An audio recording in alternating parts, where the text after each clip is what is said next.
আসসালামু আলাইকুম। Dhaka institute of advance paramedical technology থেকে আমি ডক্টর সাদিয়া আফরোজ। এখন আমরা যে টপিকসটা পড়বো সেটা হচ্ছে যে অ্যালজিনেট নিয়ে আমরা একটু পড়বো। অ্যালজিনেটটা কি? আমরা কিন্তু ইমপ্রেশন ম্যাটেরিয়ালস পড়ানোর সময় বলছিলাম এটা এক ধরনের ইমপ্রেশন ম্যাটেরিয়াল যেটা ইলাস্টিক ধর্মী।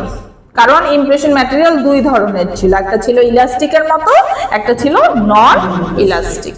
তাহলে অ্যালজিনেটটা কোন গ্রুপে পড়ছিল? ইলাস্টিক, তাই না? সবাই মুখে দিলে বলে কি চুইং গামের মতো ফ্লেভার, ঠিক আছে? তাহলে এটা গেল হচ্ছে আমাদের, আমরা যে বোঝানোর জন্য বলি সেটা। বাট বইয়ের ভাষায় কি বলছে? Alginate are in no way similar to that the reversible hydrochloride chemically, physically. আর যদি সংজ্ঞা বলতে যাই তাহলে বলবে alginates are the most commonly used impression materials. এটা কিন্তু খুবই বেশি ব্যবহৃত হয়, এই জন্য এটাকে বলা হয় মোস্ট কমনলি, ঠিক আছে? অ্যাট প্রেজেন্ট, বর্তমানে। আগে কিন্তু এটার চলন অত ছিল না, আগে কিন্তু কম্পাউন্ড দিয়ে নিত। আমরা যখন কাজ শিখছি হসপিটালে তখন কিন্তু আমাদেরকে কম্পাউন্ড দিয়ে করতে হতো। অ্যালজিনেট তখন অনেক দামি ছিল, ঠিক আছে? তাহলে সংজ্ঞার ক্ষেত্রে বলছে alginate are the most commonly used impression materials at present. They are supplied in the form of fine pink or white powder. কি কালারে পাওয়া যায়? তোমরা তো দেখছো বাস্তবে, বলো তো কি কালার দেখা যায়? গোলাপি কালার, তাই না? অথবা সাদা কালারটা থাকে, যেটা কিন্তু সেট হওয়ার পরে আবার পেস্ট কালার অথবা গোলাপি কালার হয়ে যায়, জানো তো? হ্যাঁ, হলুদও হয়। ওটা হচ্ছে অনেকে বলে জাদু দেখতেছি, মানে ওটা হচ্ছে চেঞ্জ হয়ে যায়। কিন্তু নরমালি কালার এখানে বইয়ের ভাষায় বলছে যে fine pink or white powder হিসেবে পাওয়া যায়। বোঝা গেছে বাবা? এখন চলে আসি অ্যালজিনেট কোথা থেকে আসলে তৈরি হয় বলো তো? সোর্স এটা তো আমাদের জানা নাই, জানা আছে? এটা তো কোনো একটা উৎস থেকে তৈরি হয়, তাই না? এটাকে বলা হয় সল্ট অফ অ্যালজিনিক অ্যাসিড। ওইটা থেকে সল্ট অফ অ্যালজিনিক অ্যাসিড, মানে অ্যালজিনিক অ্যাসিডের যে লবণাক্ত অংশটা আছে ওখান থেকে তোমার এই অ্যালজিনেটটা তৈরি হয়। কতটুকু টাইমের মধ্যে এটা সেট হয়? তোমরা যখন কাজ করো তখন আমরা বলি না যে খুব তাড়াতাড়ি করো, কত সেকেন্ড বলা হয় বলো? কাজ আমরা বলি যে এটা হচ্ছে 45 সেকেন্ডের মধ্যে তোমাকে ট্রের মধ্যে নিতে হবে, নিয়ে রোগীর মুখে দিতে হবে। 45 সেকেন্ডের মধ্যে গুলানো প্লাস ট্রেতে দিয়ে রোগীর মুখে দিতে হবে। এবং রোগীর মুখে রাখলে কতক্ষণে সেট হবে? এটা কয় মিনিট? আমরা তো সচরাচর দেখি যে 1 মিনিটও লাগে না সেট হইতে।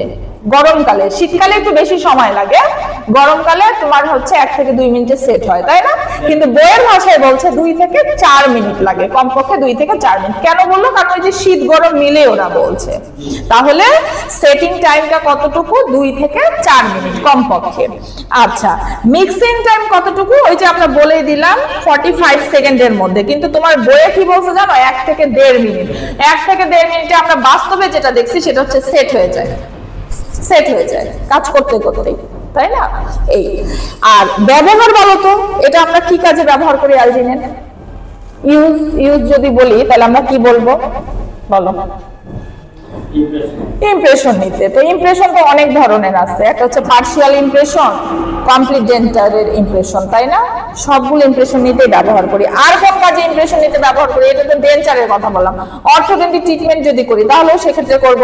ক্রাউন, ব্রিজ, এগুলোর কাজ যদি করি তখনও ইমপ্রেশন নিতে কিন্তু আমরা অ্যালজিনেটটা ব্যবহার করি। তাহলে যদি বলা হয় যে অ্যালজিনেটের ইউজ বলো, তাহলে তোমাকে কি বলতে হবে? Taking impression for partial denture. তার মানে পার্শিয়াল ডেঞ্চারের যখন রোগীর কাজ করো। এখন তুমি আমাকে বলতে পারো যে ম্যাডাম পার্শিয়াল ডেঞ্চারটা কি? পার্শিয়াল ডেঞ্চার হচ্ছে এরকম অনেক রোগী আছে না যার একটা দাঁত নাই, দুইটা দাঁত নাই, সে দাঁত পার্মানেন্ট দাঁত লাগাতে চাচ্ছে, তখন ওই যে তুমি মাপটা নিয়ে বসায় দাও, ওটাই হচ্ছে পার্শিয়াল ডেঞ্চার। কোনটা? সেটা হচ্ছে খোলা লাগাটা। ডেঞ্চার মানেই হচ্ছে খোলা লাগা। আর যদি তুমি ওখানে পার্মানেন্ট দাঁত লাগাই দিতে তাহলে ওটা কি হতো?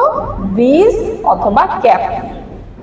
নিচে দাঁত থাকলে তো ক্যাপই হতো, কিন্তু যদি একটা দাঁত না থাকে দুটা সাপোর্ট নিয়ে কাজ করতাম, ওটা হতো ব্রিজ।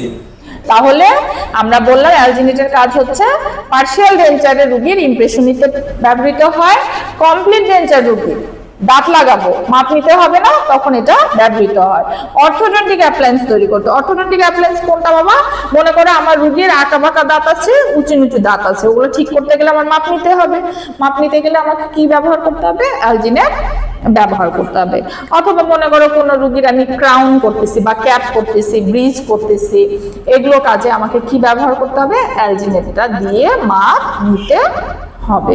বোঝা গেছে? এখন এই অ্যালজিনেট ব্যবহারের সুবিধা, তুমি তো অন্য মেডিসিন দিয়ে নিতে পারো, পারো না? পারো তো। আমার ইচ্ছা আমি অন্য মেডিসিন দিয়ে নিব, তাহলে অ্যালজিনেটটা দিয়ে নিচ্ছে, এটা সুবিধা কি বাবা? কি মনে হয়? খুব ভালোভাবে মাপটা আসে, good impression, take good impression. দেখবা অন্য কিছু দিয়ে মাপ নেওয়া চাইতে কিন্তু অ্যালজিনেট দিয়ে মাপ নিলে খুব সুন্দরভাবে মাপ আসে। এটা কিন্তু হাইজেনিক। কেন হাইজেনিক বলতেছে? ওই যে একটু আগে আমরা বলতেছিলাম কম্পাউন্ড, ওই কম্পাউন্ড কিন্তু একটা দিয়ে 10 জনের নেওয়া যায়, জানো তো? কেন? ওটা তো শক্তই হয়ে যায়, আবার গরম পানিতে ওইটাই খুলে দিব, দিয়ে আবার নরম করে আরেকটা রোগীর দিব। কিন্তু অ্যালজিনেট দিয়ে তো ওই বুদ্ধি নাই, আছে? এটা একজনের জন্য একটাই, শেষ, শক্ত হয়ে যাবে, শেষ। তাহলে এটা হচ্ছে হাইজিনিক এবং ক্লিন। আর কি? চিপ। এটা কিন্তু দামে একটু সস্তা। অন্যান্য যত মেডিসিন আমরা বলছিলাম এর আগে, প্লাস্টার অফ প্যারিস, পেস্ট, এগুলোর দাম কিন্তু একটু বেশি। এখন কিন্তু অ্যালজিনেটের দাম একটু কম। আর একটা কি বললাম? যে খুব সহজে মাপ নেওয়া যায়। তুমি দেখছো ওই যে অনেকেই তোমরা বললা যে ম্যাডাম কম্পাউন্ড দিয়ে মাপ নেওয়া দেখছি, গরম পানিতে দিতে হয়, ওটা কিন্তু কষ্ট, তাই না? এবং সহজ প্রসিডিউর না, পদ্ধতি না, অনেক সময় লাগে।